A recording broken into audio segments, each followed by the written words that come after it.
आप सभी साथियों को आपके अपने यूट्यूब चैनल डॉक्टर फलाहारी ए सेंटर में हम एक बार पुनः स्वागत करते हैं फ्रेंड्स, वेलकम करते हैं फ्रेंड्स। आज का जो टॉपिक है काफ़ी इंपॉर्टेंट है। आज हम बात कर रहे हैं 12 टिश्यू साल्ट रेमेडीज के रेमेडी नंबर 3 के ऊपर हम बात कर रहे हैं फ्रेंड्स। इसके पहले इसके ऊपर हमने 3 वीडियो बना दिए हैं जो निश्चित तौर पर तीनों वीडियो आपके लिए इन्फॉर्मेटिव हो सकते हैं, इसलिए इनको जरूर देख लीजिएगा। इस वीडियो के अंत में डिस्क्रिप्शन बॉक्स में रेमेडी नंबर 2 की हम लिंक दे देंगे, आप उसको देखेंगे और इसी क्रम में आपको सभी वीडियो की लिंक मिल जाएंगे और सभी वीडियो आपको जरूर देखना चाहिए। तो फ्रेंड्स आज हम बात कर रहे हैं 12 टिश्यू साल्ट रेमेडीज के रेमेडी नंबर 3 के ऊपर। तो फ्रेंड्स आइए हम लोग इसके बारे में जानकारी लेने का प्रयास करते हैं। इसका मेडिसिनल नेम क्या है, केमिकल नेम क्या है, केमिकल फार्मूला क्या है और मेडिसिनल यूजेस क्या है फ्रेंड्स। उसके पहले आप चैनल में नए हैं तो चैनल को सब्सक्राइब जरूर कर लीजिए फ्रेंड्स, बेल आइकन ऑन कर लीजिए। वीडियो अच्छा लगे तो इसको लोगों तक जरूर पहुंचाइए, व्हाट्सएप के माध्यम से, फेसबुक के माध्यम से, ट्विटर के माध्यम से, इंस्टाग्राम के माध्यम से, फेसबुक के माध्यम से, या और भी जो साधन है जिसके माध्यम से पहुँचा सकते हैं जरूर पहुँचाइए फ्रेंड्स, क्योंकि मिनरल्स किंगडम की रेमेडी हैं और बहुत ही इफेक्टिव रेमेडीज हैं फ्रेंड्स। क्योंकि 12 टिश्यू साल्ट जो रेमेडीज हैं इनके रिजल्ट हमने अपने प्रैक्टिस में बहुत बेहतरीन देखे हैं फ्रेंड्स।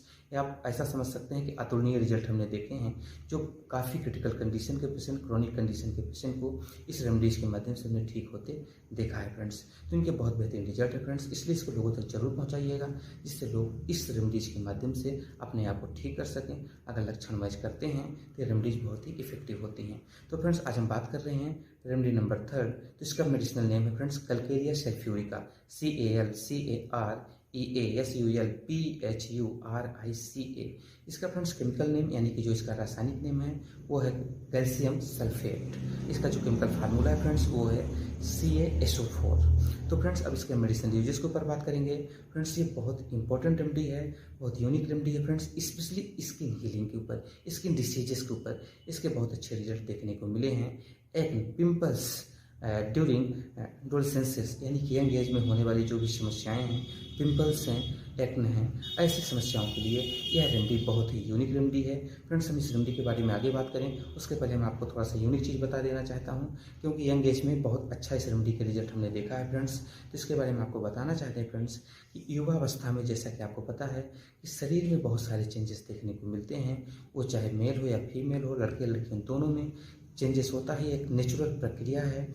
और आप अक्सर देखेंगे कि इस एज में लगभग 90 से 95% लड़के लड़कियों में, ऐसा नहीं कहते कि सभी में, पर मैक्सिमम केसेस में आपने देखा होगा कि उनको चेहरे में पिंपल्स निकल जाता है और कई बार तो उसमें से पस निकलने लगते हैं, कील टाइप से निकलने लगते हैं। इस एज में ऐसा होता है और लगभग 11-12 साल से लेके 18-19 साल तक ये चीज़ें रहती हैं और उसके बाद ये स्वतः ठीक हो जाती हैं बिना किसी मेडिसिन के, यानी कि विदाउट मेडिसिन यूज किए। वो डिसीज नहीं है फ्रेंड्स, क्योंकि वो नेचुरल एक प्रकार की प्रक्रिया है, उसमें हार्मोनल चेंजेस होते हैं, एक्टिवेशन होते हैं फ्रेंड्स। जैसा कि आपने देखा होगा कि युवावस्था में कई परिवर्तन आपको देखने को मिलते हैं। 11-12 साल से लेके 18-19 साल के भीतर लड़के लड़कियों में बहुत सारे परिवर्तन होते हैं। उस दौरान ये पिंपल्स और एक्ने आपको देखने को मिलती है फ्रेंड्स। तो एक नेचुरल प्रक्रिया है, अगर मेडिसिन ना भी दिया जाए तो भी वो ठीक हो जाते हैं। जैसे 18 से 20 साल 21 साल की उम्र पहुंचते हैं तो स्वतः ही ठीक हो जाती है। कुछ केस ऐसे होते हैं जिसमें नहीं ठीक हो पाता, तो उस समय इसकी मेडिसिन की आवश्यकता पड़ती है फ्रेंड्स। जैसा कि आपने देखा होगा कि युवावस्था में लड़कियों की आवाज़ पतली हो जाती है, लड़कों की आवाज़ भारी हो जाती है, लड़कों के बाल आना शुरू हो जाते हैं, दाढ़ी का, मूंछ का, जन्नांगों का, है ना। इसी प्रकार से लड़कियों में भी देखिए बहुत सारे परिवर्तन होना शुरू हो जाते हैं, मेच्योर साइकिल का स्टार्ट हो जाता है। तो ये एक नेचुरल प्रक्रिया है। इस दौरान कुछ चीज़ें शरीर के अंदर देखने को मिलती हैं, तो उसको हम बीमारी या डिसीज के तहत नहीं लेना चाहिए, उसको हमको नेचुरल तरीके से ठीक करने की कोशिश करना चाहिए और वो स्वतः ही एक समय के बाद ठीक हो जाती है। फिर भी अगर बहुत ज़्यादा तकलीफ हो रही है तो आप इस रेमेडी को दे सकते हैं, इसके बहुत अच्छे रिजल्ट देखने को मिलते हैं फ्रेंड्स। इसके साथ सोर लिप, आपने देखा होगा कि लिप के ऊपर अक्सर ड्राइनेस हो जाता है, क्रैकनेस हो जाता है, ऐसे कंडीशन में भी यह रेमेडी बहुत इफेक्टिव है क्योंकि इसमें से सल्फर है फ्रेंड्स। आगे बात करेंगे कि infection of the year and bronchitis. कई बार आपने देखा होगा कि लोगों को सांस लेने में भी तकलीफ होने लगती है ना, यानी कि उनको ब्रोंकाइटिस हो जाती है, यानी कि जो उनकी विंड पाइप उनमें इन्फेक्शन हो जाता है फ्रेंड्स, संक्रमण हो जाता है, तो पेशेंट को बहुत ज़्यादा तकलीफ होती है। ऐसे केसेस में भी इस रेमेडी को दिया जाता है। कई बार आपने देखा होगा कानों में समस्या हो जाती है, लेकिन फ्रेंड्स यहाँ पे आपको ध्यान रखना है, यहाँ पे हम बताते चलें कि अगर किसी को ब्रोंकाइटिस है तो उस दौरान आपको एस्पिरोस्पर्मिया को जरूर याद कर लेना चाहिए, एरेलिया रेसमोसा को याद कर लेना चाहिए फ्रेंड्स। सनेगा को भी याद करना चाहिए। ये रेमेडीज बहुत ही इफेक्टिव हैं, पर ये भी रेमेडी इफेक्टिव है फ्रेंड्स। इसी तरीके से हम कान की बात करें तो कानों में अगर दर्द हो रहा है, इन्फ्लेमेशन हो रहा है, इन्फेक्शन हो गया है, ऐसे कंडीशन के लिए भी यह रेमेडी बहुत इफेक्टिव है। लेकिन इसके अलावा 2 रेमेडीज और बहुत ही यूनिक रेमेडी है फ्रेंड्स। पहला है कैलेंडुला और दूसरा है कोनियम। अगर वैक्सेस बहुत ज़्यादा जम गया है तो उसमें कोनियम को अपन देते हैं। अगर पस फॉर्मेशन हो रहा है, बहुत ज़्यादा दर्द हो रहा है और कोई भी अंदर आप ऐसा समझ सकते हैं कि अब्सेस हो रहा है, उस कंडीशन में कैलेंडुला को अपन याद करते हैं फ्रेंड्स। तो ये ध्यान रखिएगा। इसके साथ फ्रेंड्स स्टिफी नोज, आपने देखा होगा कि नाकों में इरिटेबिलिटी आ जाती है, जो उसका ड्राइनेस है, म्यूकस मेम्ब्रेन में समस्या हो जाती है फ्रेंड्स, जिसमें कई बार ब्लीडिंग भी आना शुरू हो जाती है। नाक में आपको भारीपन, हार्शनेस महसूस होता है, जैसे आप सांस लेंगे तो ऐसा लगे कि बहुत ज़्यादा भारीपन लगेगा।